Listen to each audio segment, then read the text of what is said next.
السلام علیکم ورحمۃ اللہ وبرکاتہ۔ قرب قیامت کے زمانے میں فتنے بہت آئیں گے۔ یہ حدیث ہم نے بھیج دیا ہے جابر بن سمرہ رضی اللہ تعالی عنہ کی۔ نبی کریم صلی اللہ علیہ وسلم حدیث کا مفہوم میں بیان کر رہا ہوں۔ جابر بن سمرہ سے فرماتے ہیں قیامت کی نشانیوں میں سے یہ ہے کہ جھوٹی حدیثیں اور غلط قصے کہانی سنائی جائیں گی، اور جھوٹی حدیثیں غلط قصے کہانی سنا کے میری امت کو گمراہ کرنے کی کوشش کریں گے۔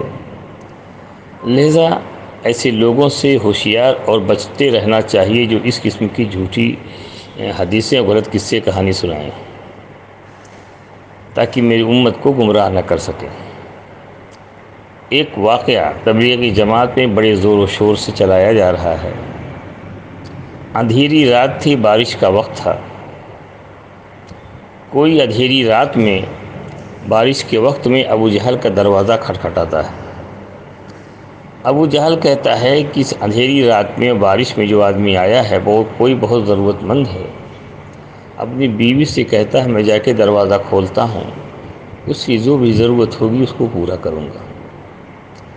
جب دروازہ کھولتا ہے تو جناب رسول اللہ صلی اللہ علیہ وسلم نظر آتے ہیں اور کہتے ہیں ابو جہل کلمہ پڑھ لو، لا الہ الا اللہ محمد رسول اللہ صلی اللہ علیہ وسلم۔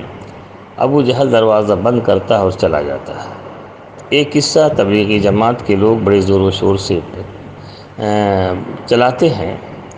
میں نے اس سے پہلے ڈالا تھا، دراصل کوئی بھی حدیث کہنے سے پہلے اس کو تلاش کر لو، تحقیق کر لو حدیث ہے کہ یا فرضی ہے۔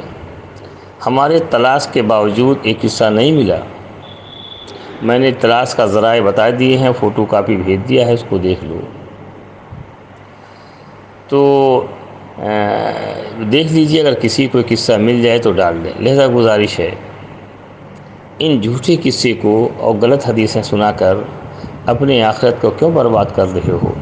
سوال یہ ہے کہ فرضی حدیثیں یہ کہاں سے امپورٹ ہو رہی ہیں؟ نہ فضائل میں ہیں، نہ حیات الصحابہ میں ہیں، نہ فضائل صدقات میں ہیں، نہ بخاری مسلم کسی کتاب میں ہیں۔ تو کہاں سے آ رہی ہیں؟ اس کا ذریعہ کیا ہے؟ لہذا ہوشیار رہو۔ تبلیغی جماعت والوں سے گزارش ہے کہ بے سند چیزوں کو چلا کر نبی کریم صلی اللہ علیہ وسلم کو، امت کو گمراہ کیوں کر رہے ہو؟ کل خدا کے ہاں جواب دینا ہوگا۔ لہذا آپ لوگ اگر کوئی بات کو چلاتے ہو اس کو تحقیق کر کے چلاؤ۔ یہ مت کہو بڑوں نے فرما دیا۔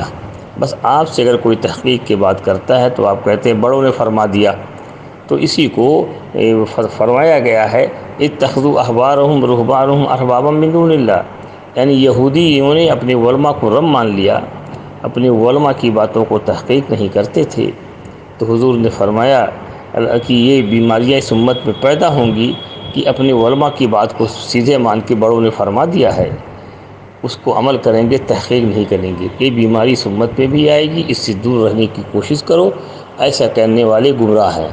لہذا ہم افسوس کے ساتھ بات کو کہنا چاہتے ہیں، آپ وقت نکالتے ہو، ٹائم نکالتے ہو، بیوی بچوں سے دور رہتے ہو، تو ان گمراہی بات کو مت چلا کے حضور کے امت کو گمراہ مت کرو، ورنہ دنیا بھی برباد ہوگی اور آخرت برباد ہوگی۔